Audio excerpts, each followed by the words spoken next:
Hello student, जैसे कि मैंने बताया था कि आप लोग की ऑनलाइन क्लास स्टार्ट होने वाली है। आज आपकी फर्स्ट ऑनलाइन क्लास स्टार्ट हो रही है, जिसमें केमिस्ट्री का पहला चैप्टर ठोस अवस्था कंप्लीट किया जाएगा। इसके वीडियो टॉपिक वाइज आपको सेंड की जाएगी। आप लोग से मेरा कहना है कि पहले आप लोग कॉपी और पेन लेकर बैठ जाएं। जो भी मैं पढ़ाता जाऊं उसको नोट करते चलें और उसको गौर से समझें। मैं बिना टाइम गवाए हुए आप लोग के सामने चैप्टर शुरू करता हूं। देखिए, पदार्थ या फिर द्रव्य, ये क्या होता है? पदार्थ और द्रव क्या होता है? तो कोई भी वस्तु जिसमें द्रव्यमान हो और स्थान घेरती हो। कोई भी वस्तु, देखिए लिखा है कोई भी वस्तु जिसमें द्रव्यमान हो और स्थान घेरती है। अच्छा, वो कहलाती है पदार्थ। अब इसमें मैं एक चीज बताना चलूं कि बहुत बच्चों से मैंने पूछा है कि पदार्थ और वस्तु में क्या अंतर होता है, तो बच्चे नहीं बता पाते। कहते हैं कि पदार्थ और वस्तु एक ही चीज होती है। तो इसको पहले मैं क्लियर कर दूं कि पदार्थ और वस्तु क्या होती है। आप ये देख रहे हैं, यह एक मार्कर है। मार्कर एक वस्तु है। और अगर मैं पूछूं कि यह मार्कर एक वस्तु है, यह किस पदार्थ की बनी हुई है, तो आप क्या बताएंगे? आप बोलेंगे यह प्लास्टिक की बनी हुई है। तो आपको समझ में आ रहा है कि वस्तु क्या होती है और पदार्थ क्या होती है। मैं एक एग्जांपल और देता हूं कि आप देख रहे हैं, यह एक चार्जर है। चार्जर क्या है? चार्जर एक वस्तु है। यह किस पदार्थ की बनी हुई है? तो आप क्या बताएंगे? आप बताएंगे प्लास्टिक की बनी हुई है। फिर उसी प्रकार यह आप देख रहे हैं, यह वुड की बनी हुई एक स्टिक है। अब मैं अगर पूछूं कि यह किस पदार्थ की बनी हुई है, तो आप क्या बोलेंगे? वुड की, यानी लकड़ी की। तो यह वस्तु है, यानी ये स्टिक एक वस्तु है। यह किस पदार्थ की बनी हुई है? तो आप बताएंगे कि यह लकड़ी की बनी हुई है। तो अब आपको पता चल गया होगा कि वस्तु और पदार्थ में क्या अंतर होता है। देखिए, इसी का एग्जांपल मैंने दिया भी है, पदार्थ और वस्तु। यानी वस्तु तो बहुत सी हो सकती है और वस्तु के जो पदार्थ होते हैं वो अलग अलग तरह से होते हैं। जैसे कि कील एक वस्तु है, पर वो अलग अलग पदार्थ की हो सकती है। देखिए इधर लिखा हुआ है कील, यानी लोहे की भी हो सकती है। यानी किस पदार्थ की हो सकती है? लोहे पदार्थ की भी हो सकती है, चांदी की भी हो सकती है, सोने की भी हो सकती है। यानी हमें पता चल गया कि कील एक वस्तु है और यह किस पदार्थ की बनी हुई है? लोहे की। तो अब आप लोग समझ सकते होंगे कि इसमें क्या मैंने बताया कि कील और लोहा, यानी कील जो हो गया वस्तु और लोहा हो गया पदार्थ। अब वस्तु और पदार्थ में आपको अंतर समझ में आ गया होगा। अगर आपको कोई डाउट लगे तो आप लोग कमेंट बॉक्स में कर सकते हैं, ठीक है? मैं उसको दोबारा अपनी अगली वीडियो में क्लियर कर दूंगा, ठीक है? तो फिर अब मैं बताने आ रहा था क्या कि पदार्थ क्या होता है? पदार्थ या फिर द्रव्य, दोनों एक ही चीज होती है। द्रव्य, आप लोग एक चीज देख ले, यहाँ पे लिखा हुआ है द्रव और ये लिखा है द्रव्य। तो बहुत से बच्चों को देखा है मैंने, इसमें प्रॉब्लम हो जाती है लोगों को कि द्रव्य क्या होता है। तो द्रव्य का मतलब होता है पदार्थ, और द्रव का मतलब होता है पानी, यानी लिक्विड। कोई लिक्विड तरल पदार्थ वो आता है द्रव में, चाहे वो पानी हो, कोल्ड ड्रिंक हो, सोडा हो, ये सब किसमें आता है? द्रव में आता है, ठीक है? तो फिर बताया गया कि पदार्थ क्या होता है? तो कोई भी वस्तु जिसमें द्रव्यमान हो और स्थान घेरती हो। कोई भी वस्तु जिसमें द्रव्यमान हो और स्थान घेरती हो वो कहलाती है पदार्थ। जैसे कि आप ये देख रहे हैं पेन, यह एक वस्तु है और ये देखिए ये स्थान भी घेर रही है। मेरे हाथ का इतना स्थान इसने घेर लिया। तो ठीक है, तो आपको समझ में आ रहा होगा कि कोई भी वस्तु हो जो स्थान घेरती है और जिसका कोई द्रव्यमान होता है वो क्या कहलाते हैं? पदार्थ, ठीक है? अब बोला जाए कि पदार्थ कितने प्रकार के, यानी पदार्थ की कितनी अवस्थाएं होती हैं, किस किस प्रकार से हो सकता है? तो पदार्थ जो है वो 3 प्रकार से हो सकता है: ठोस, द्रव्य, गैस। ठीक है? फिर अब इस चैप्टर का नाम, जैसे कि आप देख रहे हैं ठोस अवस्था, तो हमको इसमें सिर्फ ठोस के बारे में पढ़ना है, द्रव और गैस के बारे में नहीं पढ़ना है। और फर्स्ट ईयर में इनके टॉपिक है, हम लोग इंटर का पहला चैप्टर कंप्लीट कर रहे हैं। गैस और द्रव जो है फर्स्ट ईयर में आ चुका है, आप लोग पढ़ चुके होंगे। और फिर भी मैं जब ठोस पढ़ाऊंगा तो उसमें द्रव और गैस आपको समझ में आ जाएगा, ठीक है? तो अब आते हैं ठोस क्या होता है। तो ठोस यानी पदार्थ की वह अवस्था जिसमें अवयवी कणों की व्यवस्था निश्चित होती है। अब आप लोग सोच रहे होंगे कि ये अवयवी कण लिखा है, ये क्या है? अवयवी कण क्या है? तो अवयवी कण मतलब कंस्टिट्यूट पार्टिकल, यानी छोटे छोटे कण। यानी अगर ये मार्कर की बात करा जाए तो यह मार्कर इतना बड़ा इसका साइज है, पर यह इसका साइज कैसे बना, ये छोटे छोटे कणों से मिलकर बना हुआ है, छोटे छोटे कणों से मिलकर बना है। तो इन छोटे छोटे कणों, जिन कणों से ये मार्कर का निर्माण हुआ यानी ये मार्कर बना है, वह अवयवी कण कहलाता है। ठीक है, तो यही बताया गया है कि पदार्थ की वह अवस्था जिसमें इनके अवयवी कणों की व्यवस्था निश्चित होती है, यानी एक शेप निश्चित होता है। कि जैसे ये मार्कर का आप देख रहे हैं, यह मार्कर एक ठोस है, यह मार्कर एक ठोस है, यह लिक्विड भी नहीं है ना ये गैस है, यह एक ठोस है। अच्छा, अब इनके अगर इसको देखा जाए कि इसको जो जिस शेप में बना दिया गया है वह उसी शेप में है, और इनके जो अवयवी यानी जो छोटे छोटे कण हैं उनको जिस आकार में यानी जिस व्यवस्था में फिट कर दिया गया है उसी व्यवस्था में फिट है। क्योंकि आप देखें, अगर ये मैं यहाँ पे रखा हूं, अगर यहाँ पे रखूं तब भी पे क्या हो जाएगा, इसकी व्यवस्था यानी इसके जैसा साइज था वैसे ही साइज है, यानी इसकी व्यवस्था वैसे ही है, वैसे ही वैसा स्ट्रक्चर है इसका।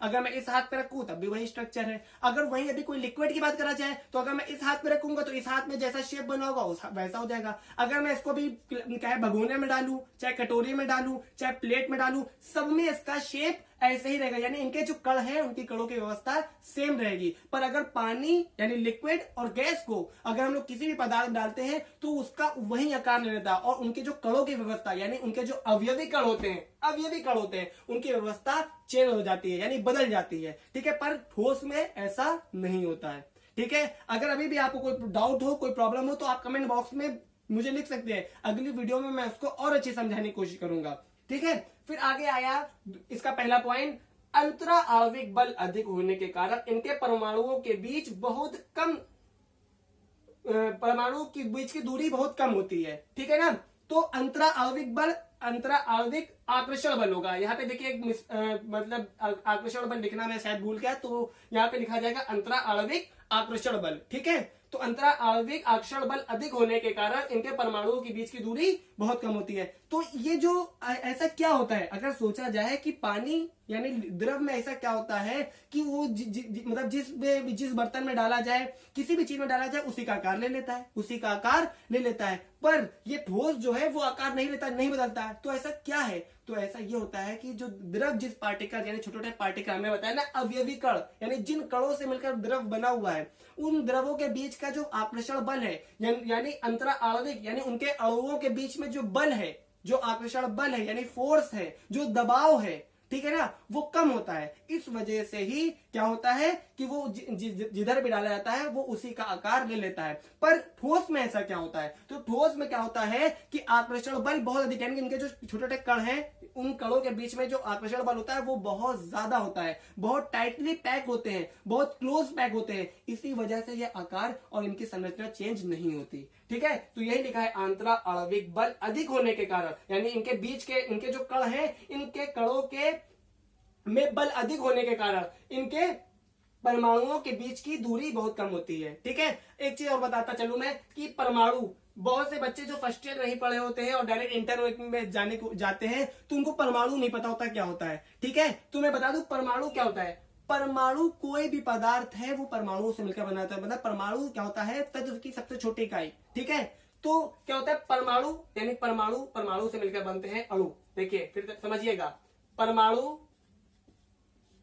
से मिलकर बनते हैं अणु। ठीक, अणु से मिलकर बनता है पदार्थ और पदार्थ से मिलकर बनता है वस्तु।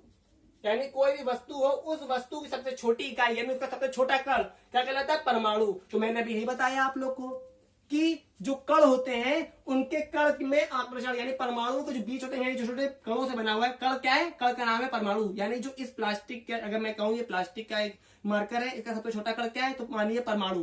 तो परमाणुओं के बीच आकर्षण बल बहुत अधिक होता है। ठीक है, तो आप समझ गए होंगे वस्तुओं की सबसे छोटी इकाई परमाणु। ठीक है, अगर कोई डाउट हो तो आप अगली वीडियो में शेयर कर सकते हैं।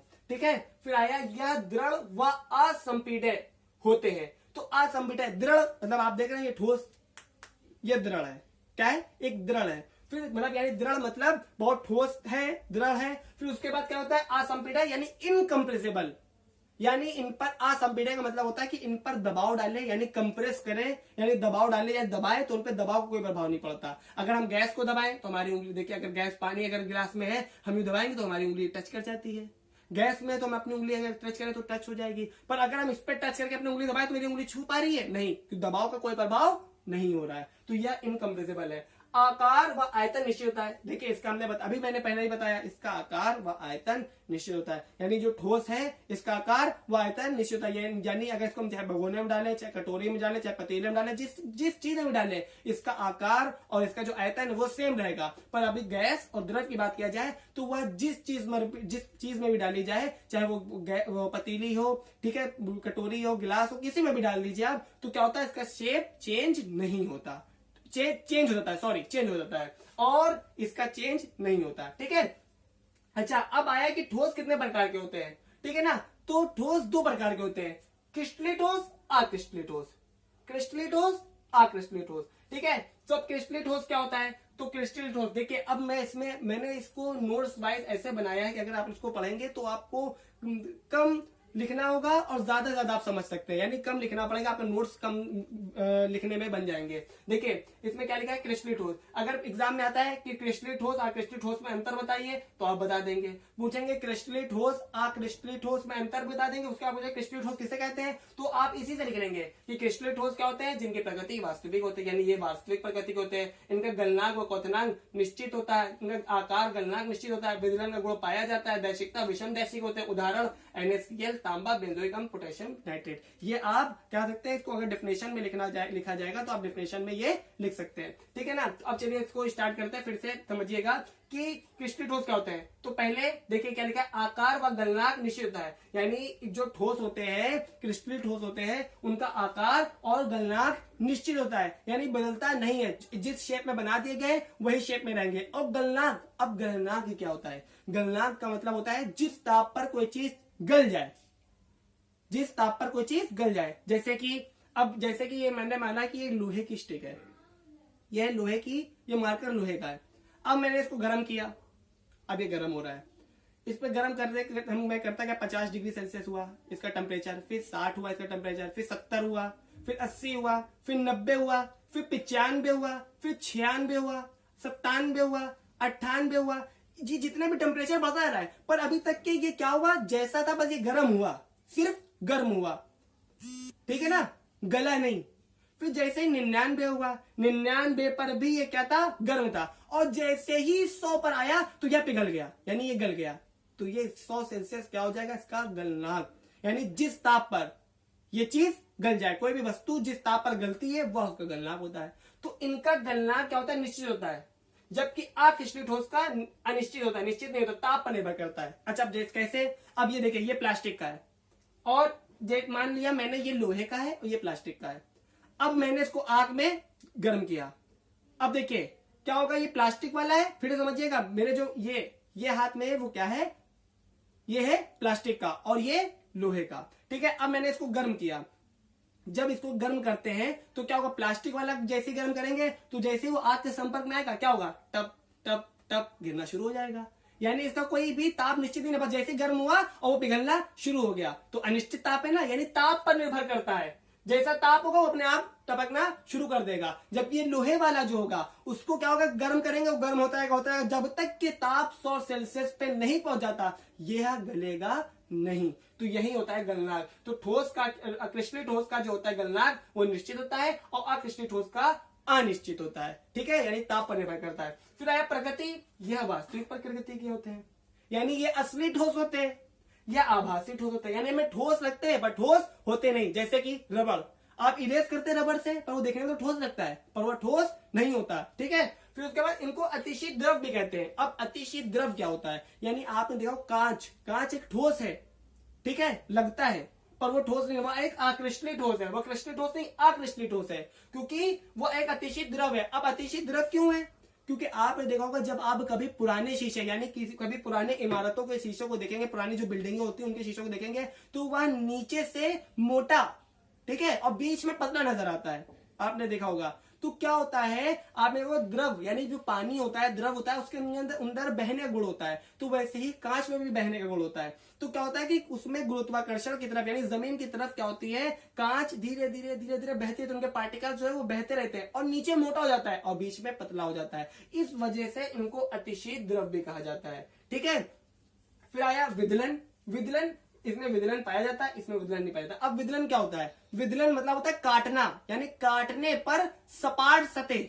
यानी अगर हम, ये प्लास्टिक का है, ये प्लास्टिक का है, अभी मैं इसको ब्लेड से काटूं तो काटने के बाद इसमें सतह कैसे मिलेगी? सपाट नहीं मिलेगी, खुरदरी।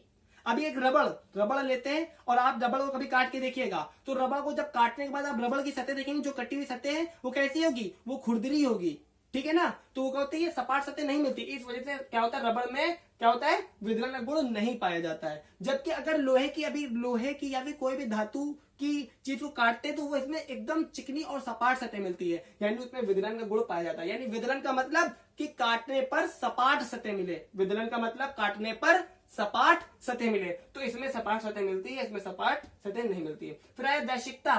तो यह क्या होता है? विषम दैशिक होते हैं, यह समदैशिक होते हैं। विषम दैशिक, अब देखिए आप इसी के समझ सकते हैं कि देखिए लिखा हुआ है दैशिक। दैशिक मतलब क्या होता है? दिशा।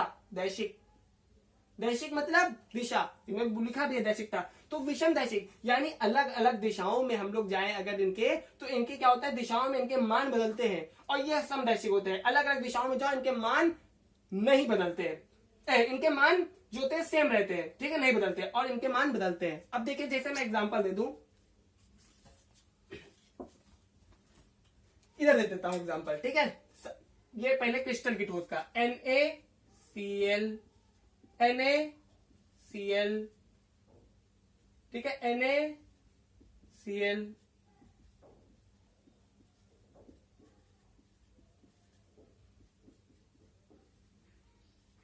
देखिए अब NaCl क्या है? नमक।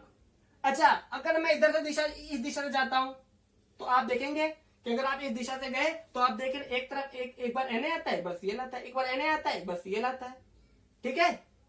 अगर मैं इस दिशा से गया, यानी इस दिशा में मान क्या आ रहा है? NaCl, NaCl, यानी इस तरफ देखें आप ऐसे, तो इधर देखिए NaCl, NaCl। अगर हम ये इस दिशा से जाएं, हम इस दिशा से जाएं तो क्या होता है? इधर देखिए एक तरफ सिर्फ Na और एक तरफ सिर्फ Cl। तो देखिए अलग अलग दिशा, इस दिशा से आ रहे हैं तो मान अलग आ रहा है, इस दिशा से आ रहे हैं तो मान अलग आ रहा है। तो यानी ये क्या होते हैं? विषम दैशिक। अब इसमें देखें, यानी हम लोग कोयले को उठाते या फिर सिलिका,